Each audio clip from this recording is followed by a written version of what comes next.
Olá, hoje vamos mergulhar em Gênesis capítulo 2.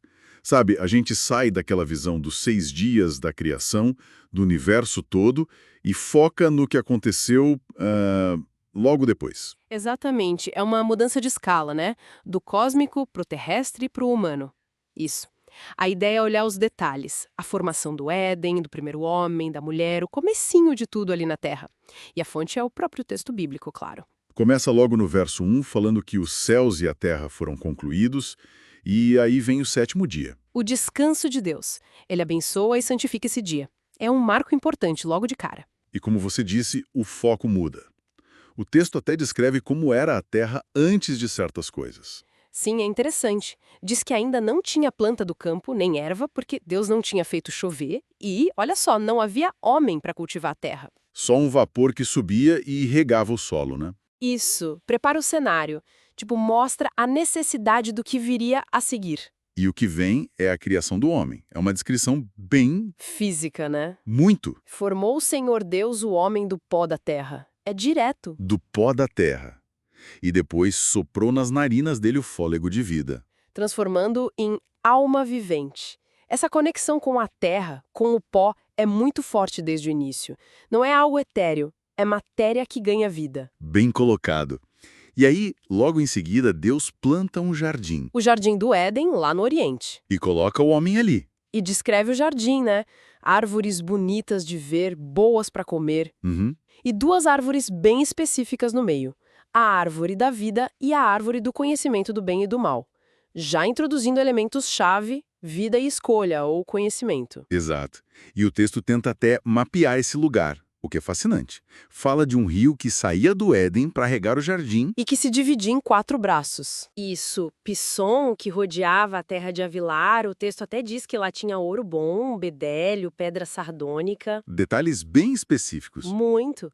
Depois o Gion, que rodeava Cuxi, o Idéquio, que é o Tigre, a leste da Assíria, e o Eufrates. Quase uma tentativa de ancorar o Éden geograficamente. Interessantíssimo. E o homem é colocado lá com um propósito, né? Sim. O verso 15 diz: para o lavrar e o guardar. Cuidar do jardim, trabalhar nele. Um propósito bem claro. E junto com o propósito, vem a primeira regra, digamos assim. A primeira instrução divina. Liberdade para comer de toda a árvore do jardim. Quase todas. Exato. Menos uma. A árvore do conhecimento do bem e do mal. E a advertência séria. No dia em que comer dela, certamente morrerá. Uma instrução clara, uma proibição, uma consequência, estabelece limites desde cedo. E aí, a narrativa dá outra virada. Deus observa o homem e diz: não é bom que o homem esteja só.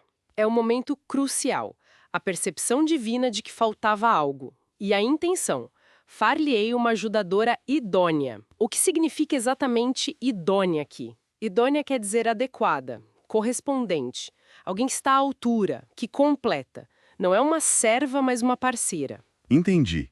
E para encontrar essa ajudadora, acontece algo curioso antes. A nomeação dos animais. Deus forma os animais do campo, as aves dos céus, E os leva até Adão para ver como eles os chamaria. e o nome que Adão desse, esse seria o nome. É um ato de discernimento, de autoridade talvez, mas o texto faz questão de dizer: Adão nomeou todos, mas não achou entre eles a tal ajudadora idônea. Não encontrou a companhia adequada ali. O que leva então à criação da mulher. De uma maneira bem particular, né? Deus faz Adão cair num sono profundo Um sono pesado. e tira uma das suas costelas, fechando o lugar com carne. E daquela costela. Forma a mulher Isso. e atrasa o homem. É uma origem muito íntima, vinda do próprio ser do homem. E a reação do Adão é imediata, de reconhecimento total. Sim, esta é agora osso dos meus ossos e carne da minha carne. Uma identificação profunda. E ele a chama mulher, Isha, em hebraico, porque do homem, Ish, foi tomada. Um jogo de palavras ali. Exato. E isso leva àquela declaração que se torna um princípio, né? Qual? A de deixar pai e mãe. Essa mesma. Portanto, deixará o homem o seu pai e a sua mãe, e apegar-se-á à sua mulher, e serão ambos uma carne. Funda a ideia da unidade do casal, de um novo núcleo, Muito forte, e o capítulo termina com aquela imagem da inocência, né? Sim. Verso 25. E ambos estavam nus, o homem e a sua mulher, e não se envergonhavam. Um estado de pureza, sem malícia, sem vergonha na nudez, antes da queda que a gente vai ver depois. Exato. Fecha o capítulo nesse estado original de harmonia e inocência. Então, fazendo um balanço rápido de Gênesis 2. O que a gente tira daqui? Vimos o descanso santificado, a criação bem de perto do homem, do pó, e da mulher, da costela. Vimos a descrição detalhada do Éden, com suas árvores, rios, quase um mapa. A primeira regra divina, estabelecendo liberdade e limite. O propósito inicial do ser humano no jardim, cuidar, trabalhar, e essa condição original de unidade do casal e de inocência, sem vergonha. E fica a reflexão, né? Como essa narrativa já estabelece bases para a gente pensar sobre a condição humana. Propósito, relacionamentos, a questão dos limites, a natureza dessa inocência original. Antes do conhecimento do bem e do mal entrar em cena. Isso, e talvez pensar mais sobre o que significa essa origem tão física, pó, costela. Ou o simbolismo daquelas duas árvores estarem ali desde o começo, sabe? São questões que o texto levanta. Com certeza.